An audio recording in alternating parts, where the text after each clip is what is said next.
conveniente, no intenten recuperar la contraseña, no busquen otra forma de tener contraseña, me mandan un mensajito por WhatsApp y con todo gusto les doy acceso a la plataforma, toda vez estén asignados al salón 210, porque al compartirme ustedes sus datos, los tomo y los verifico en el sistema de asignación del salón 210. Bueno, con esos 3 ejemplos, jóvenes, ustedes tienen bastantes características para poder resolver los ejercicios de la hoja de trabajo que ustedes tienen.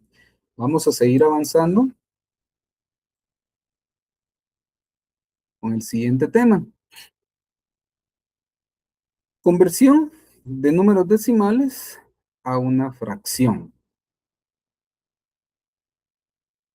Cuando hablamos de conversión de número decimal a una fracción, estamos hablando únicamente de los números racionales. En otras palabras, les estoy diciendo, por si fuera una pregunta, solo los números fraccionarios o racionales pueden convertirse de un valor decimal a una fracción o viceversa, una fracción a un número decimal. Hay un proceso equivalente entre ellas dos, pero los números irracionales no se pueden convertir a una fracción porque las características del número como tal no cumplen con las condiciones del proceso de números racionales.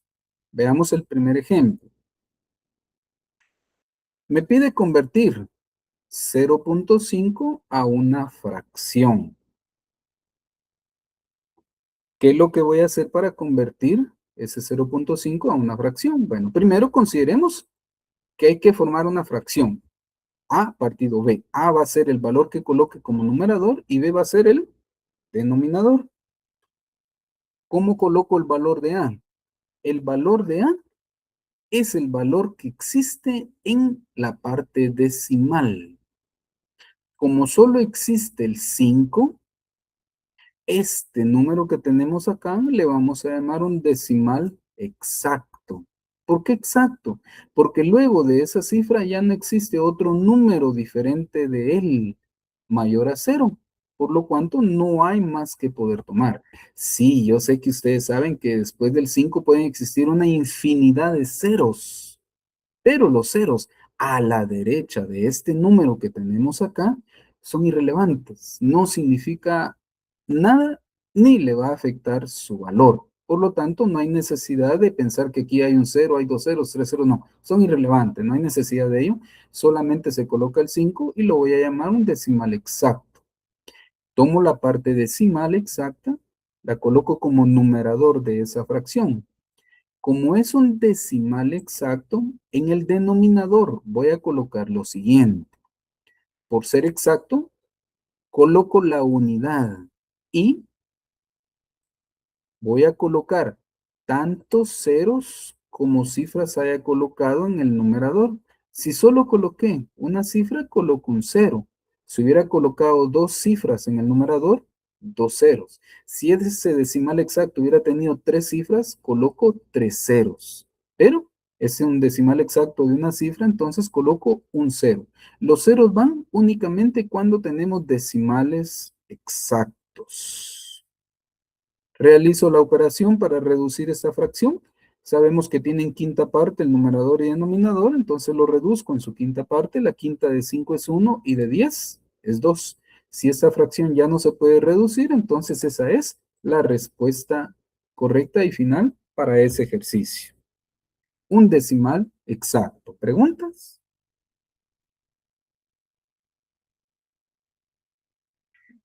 Ánimo, Kessler, ánimo. Practiquen un poquito más en su casa tranquilamente y van a ver que todo cambia, pero tranquilamente, no se desesperen. Igual, William, parece complicado, pero si se ponen las pilas, ya van a ver que van a tener una muy buena nota el día del examen.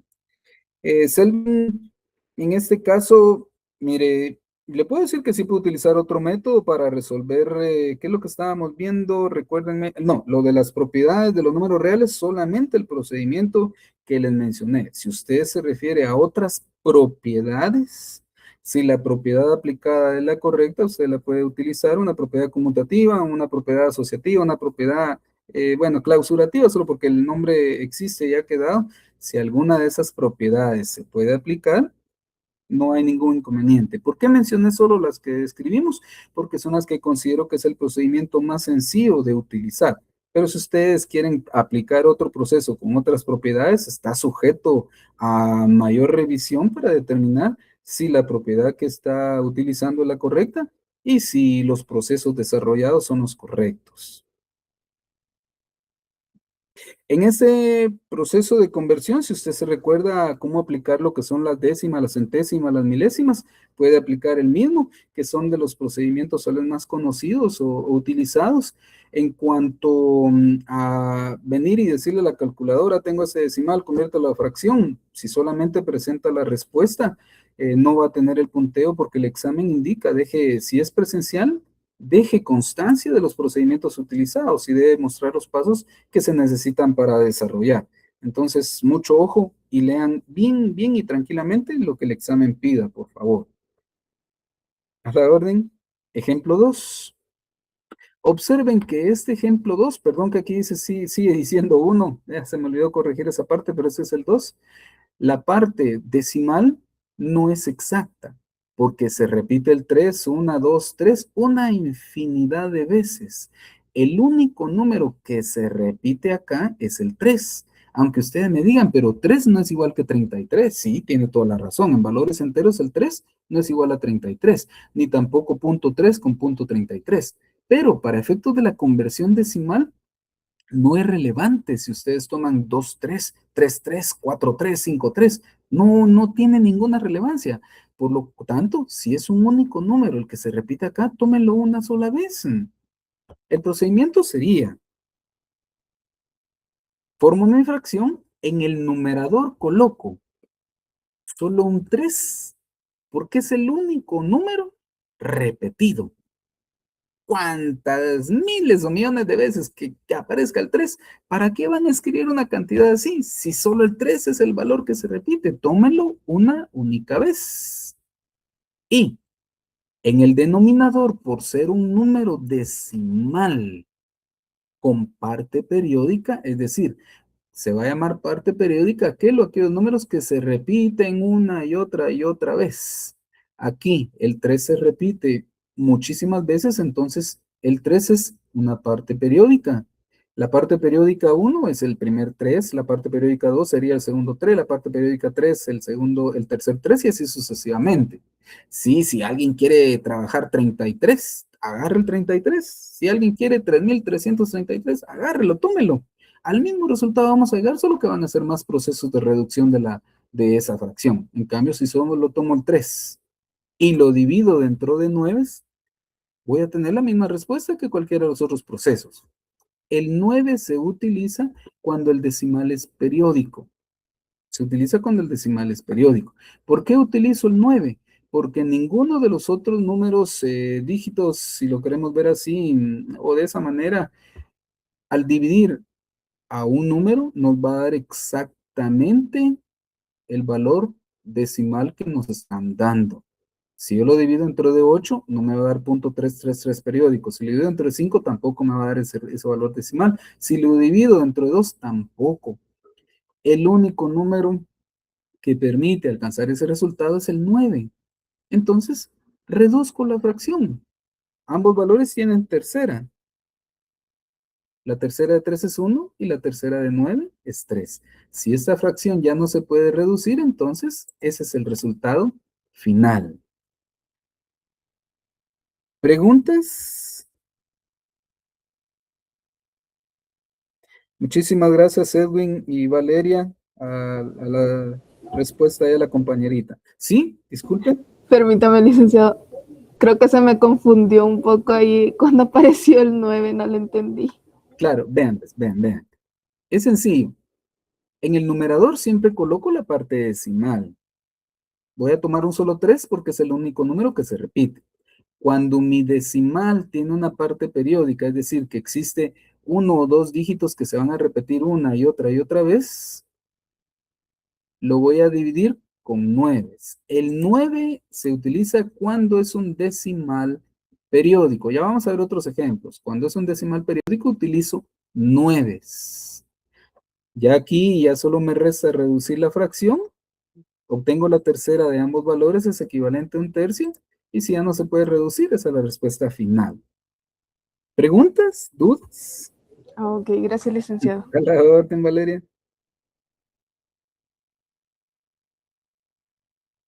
Licenciado, perdone, ¿eso va a Sí. ser con todas las operaciones? ¿Siempre se va a dividir sobre 9? Toda vez el valor decimal sea periódico, usted utiliza el 9. Si fuera un decimal exacto, es el 0. Ah, ok. Gracias. ¿La orden? Veamos este otro ejemplo para que ustedes lo asocien a lo que acabamos de decir. Aquí es un único número el que se repite siempre. ¿Qué pasa con el siguiente? 0.12, 12, 12, 12. El 12 es el único número que vuelve a aparecer una y otra vez. Si alguien me dice 121, 121 aparece una vez, aparece otra vez. No, porque después de 121 inicia 2. Se pierde la secuencia. Ustedes tienen que observar que se vuelva a repetir la secuencia del valor que tienen ahí. 12, 12, 12, 12, pero no 121, porque después la cuarta cifra es un 2. Si alguien me dice 1212, sí, 1212 sigue después, pero ¿de qué sirve convertir el valor en un número de 4 cifras si básicamente ese número de 4 cifras se compuso de 2 veces el mismo número? Entonces, busquen lo más sencillo, jóvenes, donde el valor tenga la menor cantidad de cifras porque sea el valor correcto.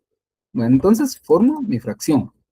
En el numerador voy a colocar el 12, pero como en el numerador coloqué un número de 2 cifras y como es periódico, en el denominador le coloco 2 nueves. Un 9 por cada cifra que haya anotado de la parte decimal en el numerador. Realizo la reducción de la fracción correspondiente. Aquí de manera pronta yo coloco la respuesta. Ustedes, si hay que dejar evidencia, hagan los procesos de reducción paso a paso. El equivalente de 12 partido 99 es 433. Si ya no puedo reducir esa fracción, esa es la respuesta correcta. ¿Preguntas? Ahí se observa ya la diferencia. Tengo 2 cifras, que es la parte periódica del número decimal, utilizo 2 nueves. Si tengo 3 cifras que se repitan, voy a utilizar 3 nueves y así sucesivamente. ¿Sí, Axel? Y cuando el número de arriba sea 9, ¿cuál lo usamos? Sí, que sea periódico. Si por casualidad, mire, me voy a salir así rapidito de acá. Vayamos a esa duda que usted tiene ahí. Yo creo que es esta. Vamos a ver. Si el valor decimal fuera así, el procedimiento sigue siendo el mismo. En el numerador voy a colocar solo un 9. Pero en el denominador, ¿qué va a suceder? ¿Qué me dirían ustedes ahí? Porque si lo divido dentro de 9 me va a dar 1. No, dentro de 9 me da 1. ¿Qué pasa con ese valor? Analicen bien, bien ustedes lo que hemos dicho hasta este momento.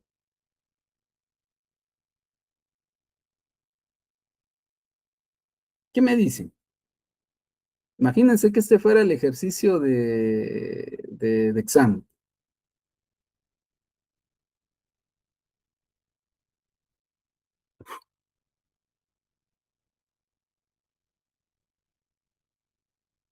Vamos, hombre, ¿Se vamos. podría, se Sí. podría hacer la combinación de poner el 9 por ser periódico y agregarle ceros? Lo que pasa es que si le agregamos ceros tendríamos 90. Si fuera así, aquí tengo la calculadora. Tendríamos 9 dividido 90, 0.1. No podemos agregar 0. Si yo lo dejo 9 dividido 9, va a ser 1. ¿Qué es lo que pasa ahí, jóvenes? ¿Qué creen? Licenciado, ¿Sí? se pone el 1 y como tenemos un número arriba, se baja un 0, ¿no? Y así ya se convierte en periódico, ¿no? O sea, en No. vez de ser 90, es 10. Y así, 10. Es que ahí me había confundido. 9 partido 10. 9 dividido 10, 0.9 exacto. ¿Qué tendríamos que hacer para que esto me permita la secuencia de los 9 al infinito, al universo? ¿Podría ser 99? Si trabajamos 99, 9 dividido 99, 09, 09, 00, 09, 09 y así sucesivamente. Tendría que ser 1. Vamos a ver si les comprendí. Si tendría que ser 1, 9 dividido 1, me va a dar, perdón, 9 dividido 1, me va a dar 9. Y si fuera 1 partido 9, me va a dar 0.111111. No estoy seguro de la interpretación que le dieron ahí. Va, hagamos algo. Solo yo, miren, voy a continuar con los ejercicios que tengo aquí en la presentación, solo para poder terminar ese tema. Mientras tanto, ustedes me dicen qué es lo que debo hacer ahí. Solo porque ya vi que son las 10 y 5. Y resolvemos al final de todos los ejercicios que tiene la presentación. Son 3 más. ¿Qué es lo que sucede con ese? Y vamos aquí en el 0.12, 12.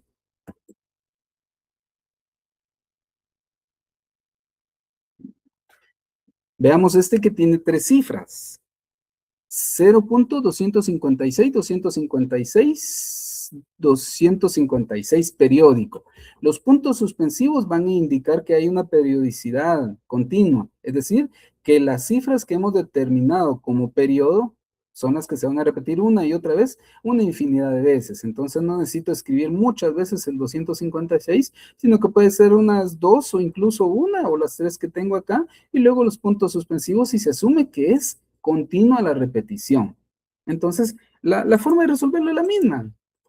Siempre voy a formar mi fracción. En el numerador voy a colocar las 3 cifras que corresponden a la parte periódica. Pero, como en este caso, tengo 3 cifras que, 3 cifras en la parte periódica, en el numerador, ¿cuántos 9 debería de utilizar?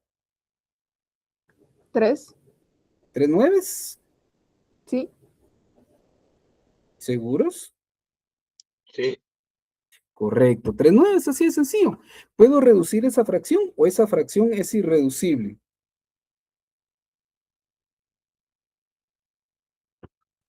¿Se puede reducir? Claro, reitero, por favor, si se puede reducir, ustedes tienen que, si fuera de manera presencial o escrito el examen, ustedes vienen y reducen en todos los procesos de reducción. Por decirles así, si ambos tuvieran mitad, primero le saco mitad. Todas las veces que se puede. Si llega un punto en el que tienen tercera, entonces procedo a sacarles tercera y así sucesivamente. Tomen en cuenta que la reducción de la fracción a sus expresiones equivalentes es parte o evidencia del ejercicio del examen. Si ustedes vienen de aquí hasta la respuesta final, yo les voy a solicitar que por favor, para que no se les olvide, por lo menos hagan una reducción y luego la respuesta final. Por lo menos una reducción, por favor. O sea, que no quede así tan parco, 256, 999, y de una vez la respuesta final. En esta ocasión, si ustedes, bueno, si ustedes tienen su calculadora ahí a la mano y tienen fracciones para no jalarla aquí a la presentación, ingresen la fracción y vean si realmente les puede reducir. Cuando no se puede reducir, esa va a ser la respuesta final. No olviden eso, por favor. ¿Alguna pregunta? Porque si ustedes se dan cuenta, ya hemos visto con una cifra en el numerador, es decir, una sola cifra que se repite continuamente en la parte decimal, con 2 cifras que se repite continuamente y esta que tiene 3. Y lo mismo podría suceder cuando tenemos un número que tiene más cifras. En este caso, ¿cuántas cifras tiene cada uno de los periodos según lo que ustedes pueden ver?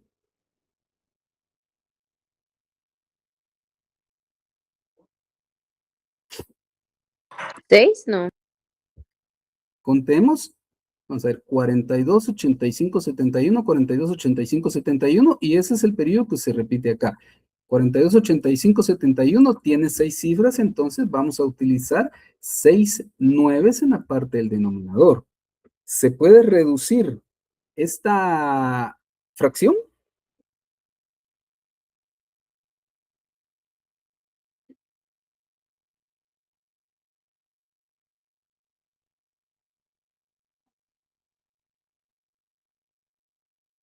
Ya la están haciendo en la calculadora, me imagino.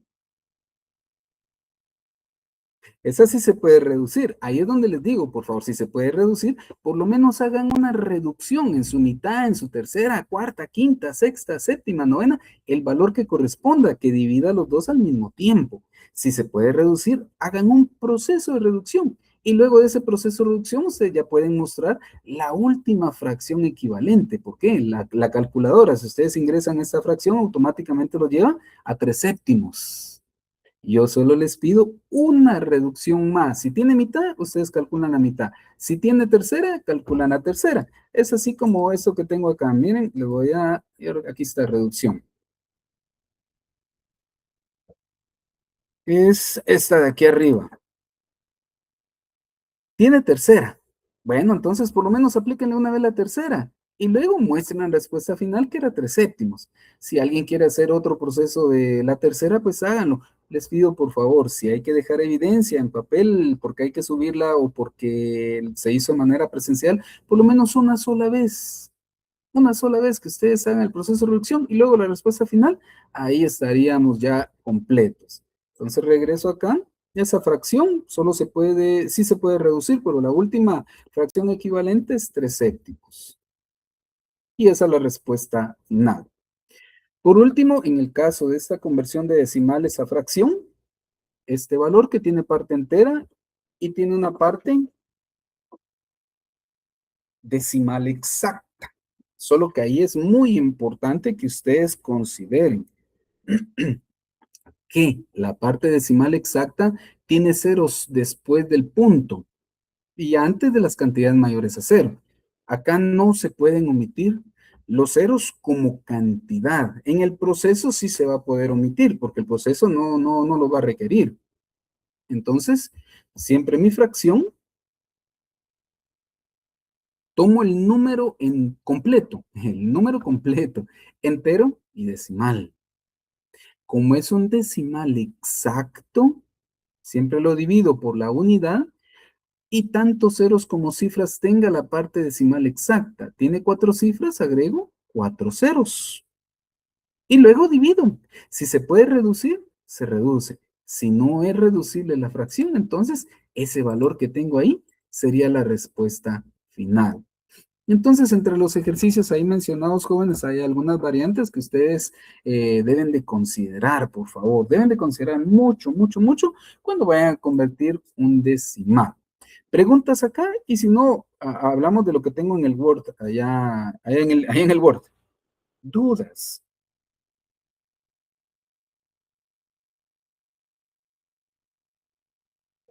No, Lick. Gracias.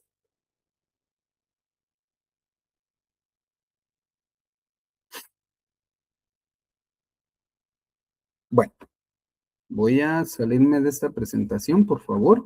Acá ya finalizamos esta. ¿Dónde está? Aquí está el Word. Regresemos a esto. Por favor, miren. Cuando ustedes tienen un número como ese, que casualmente es el punto 999 periódico, que es el límite para llegar a la unidad cuando lo convertimos a una fracción, el resultado equivalente para esta fracción va a ser un aproximado del valor decimal. Porque acá no va a haber otro número que nos permita tener exactamente la continuidad de los 9. No vamos a poder. Entonces aquí la respuesta correcta va a ser que ustedes la representen como la unidad. Aunque el 1 es mayor que este 0.99 periódico al infinito, va a ser el equivalente aproximado y que es respuesta correcta en un momento dado en el examen. ¿Qué es lo que pasa? Ni aunque yo utilice lo que son las décimas o las centésimas, voy a llegar exactamente al valor, porque tengo que irme de parte en parte. Si yo me voy a las décimas, yo tendría que comenzar primero con 0.00 más. El primer 9 que tienen ustedes en el número ocupa la posición de las décimas. Si está en las décimas, voy a tomar el 9 y lo voy a dividir dentro de 10. Eso me va a dar 0.9. Si yo le agrego otro 9, ese ya está en la posición de las centésimas. Ahí voy a tener 0.99.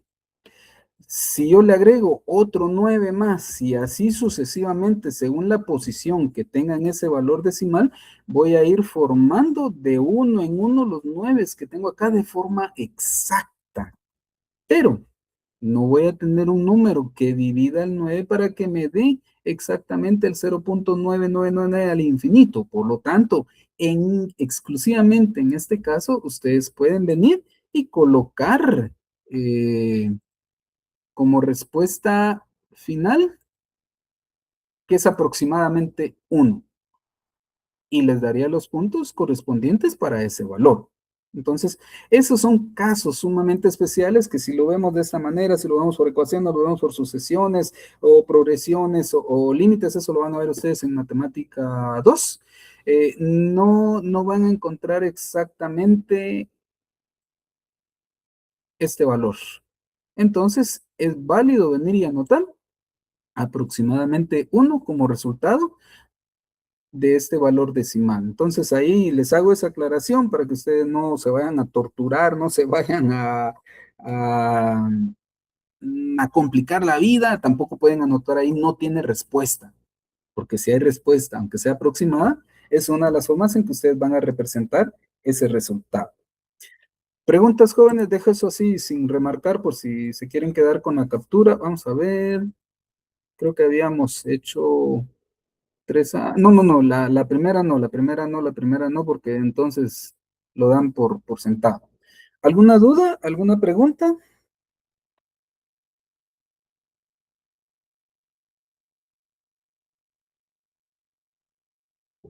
No, Lec.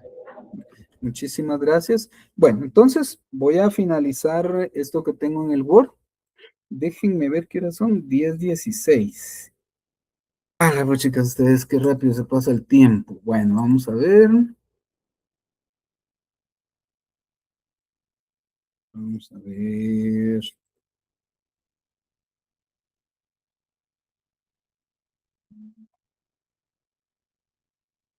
Bueno, por favor, vamos a iniciar solo con algunas operaciones porque en función del tiempo que nos queda, solo es un sábado, tenemos que avanzar, nos quedan este y 2 temas más y los 2 temas que faltan son un poquitito extensos, entonces le voy a quitar por lo menos 10 minutos para que a las 27, 28 terminemos con esto.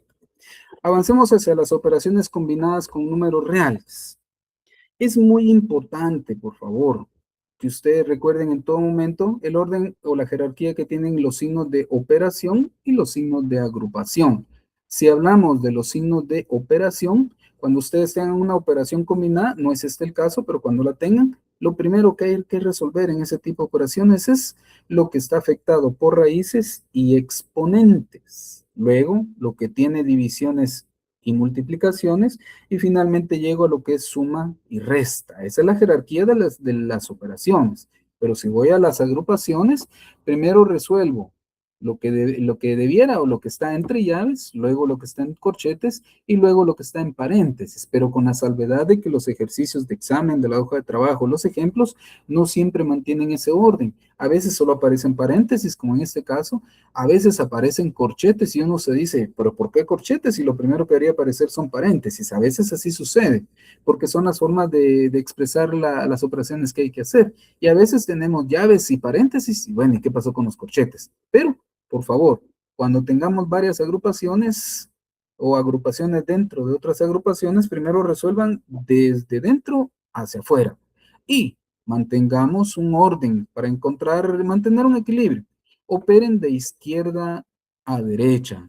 Por supuesto que sé que algunos no lo hacen por los nervios o cualquier situación, y por lo mismo en algunas de las operaciones que vamos a ver, también no se mantiene ese orden, pero eso es para ser flexible entre lo que ustedes hacen el día de la evaluación. Entonces veamos esta primera. La sugerencia es que primero operen lo que está entre los paréntesis, lo que esté agrupado. A partir de ahí realicen lo que corresponda, es decir, menos 1 menos 2 menos 1.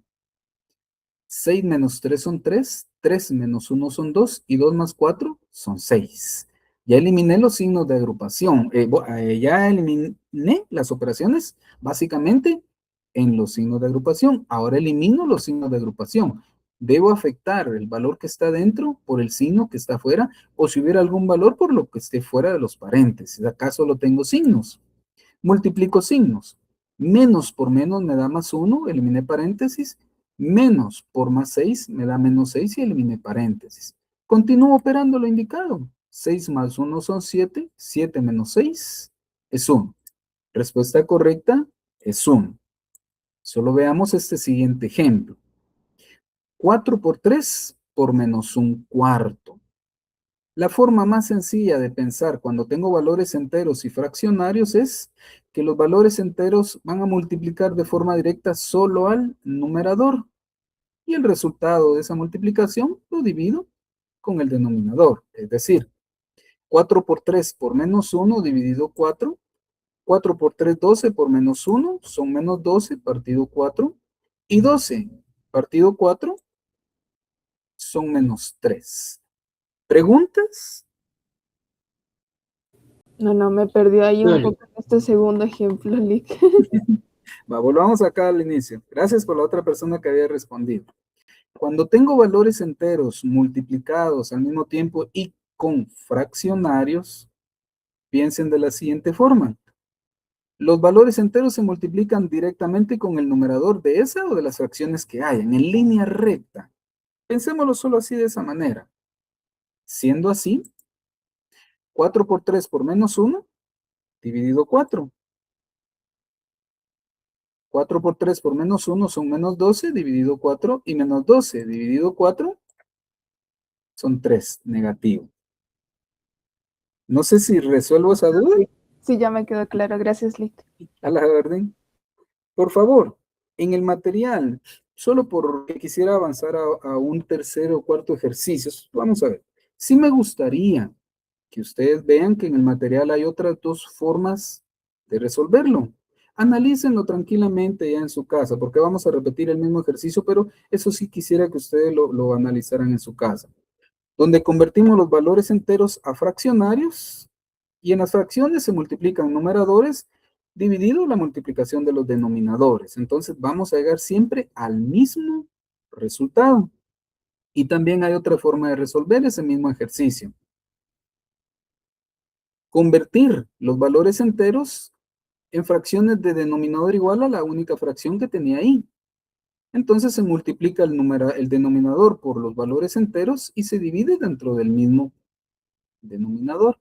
Se los menciono así porque sí quisiera, por favor, que ustedes analicen tranquilamente eso, solo porque quiero avanzar a este otro ejercicio, por lo menos 2 ejercicios más para que nos quede tiempo suficiente el próximo día de clase, que es el último. Tercer ejemplo. 4 menos 2 por un octavo. Mucho ojo acá, porque acá deben de respetar el orden de las operaciones. No voy a operar 4 menos 2 de primero, sino que lo que está multiplicándose. Primero la multiplicación, luego la resta. Entonces primero opero 2 por menos un octavo y el resultado de esta multiplicación se lo resto a 4. Entonces, hagámoslo de esa manera. Voy a convertir el entero en una fracción con denominador 1, 2 partido 1, así como lo hicimos allá en la propiedad del inverso multiplicativo. Si es un entero, siempre va a estar dividido por la unidad, y al igual el 4, pero solo estoy representándolos de esa manera, porque más adelante no va a servir que 4 esté partido 1. Pero la práctica que ustedes adquieran les va a permitir obviar posiblemente, convertir en fracción y trabajar los enteros con el fraccionario. Luego, opero la parte derecha de la redundancia de la operación. 2 por 1 son 2, 1 por 8, 8. 2 octavos se puede reducir, ambos tienen mitad. Entonces, la mitad de 2 es 1 y de 8 es 4. 2 octavos pasa a un cuarto. Ahora sí puedo restar estas fracciones. 4 partido 1 menos 4. En una suma o resta de fracciones, primero multiplico denominadores y luego opero en cruz, superior, inferior, de izquierda a derecha, e inferior, superior. Entonces, 1 por 4 son 4, 4 por 4 lo estoy dejando indicado acá, menos 1 por 1.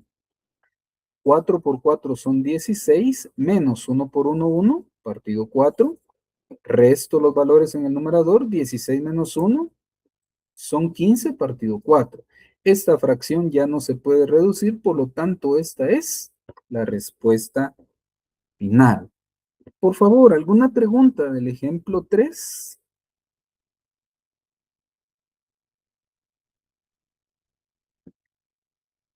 No le. Gracias. Avancemos a un posible último ejercicio para finalizar la clase. Ejemplo 4. Este va a ser rapidito. 5 al cuadrado dividido 5 a la 0. 5 al cuadrado es igual a 25 y 5 a la 0 es igual a 1. Recordemos que toda base mayor que 0 elevado a la 0, su resultado siempre va a ser la unidad.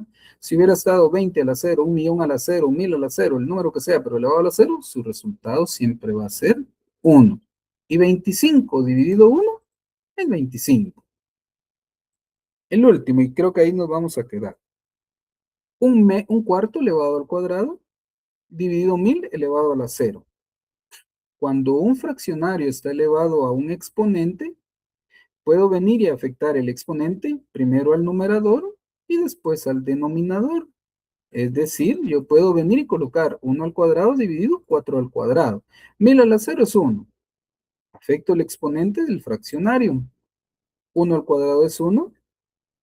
4 al cuadrado es 16. Y todo valor dividido por la unidad va a seguir siendo básicamente el mismo valor inicial. Un 16avo dividido 1 sigue siendo un 16avo.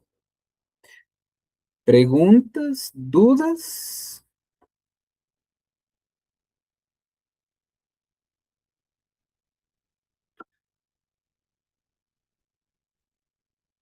Bueno.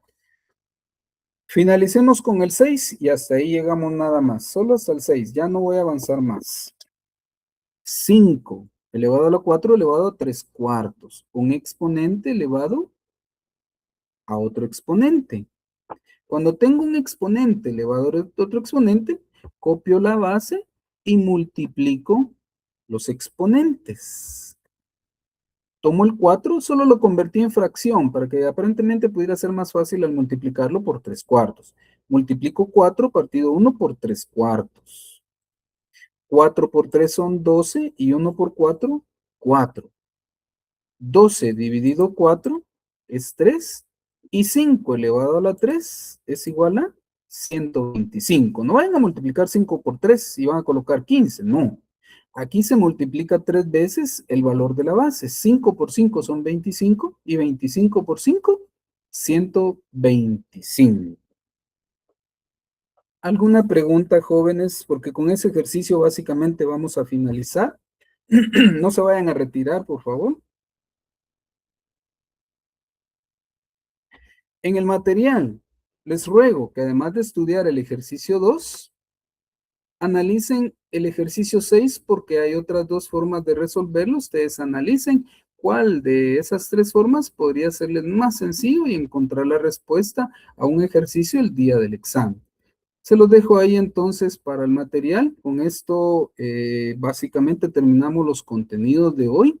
También ruego, si son tan amables, para el próximo día de clases, ustedes poder venir y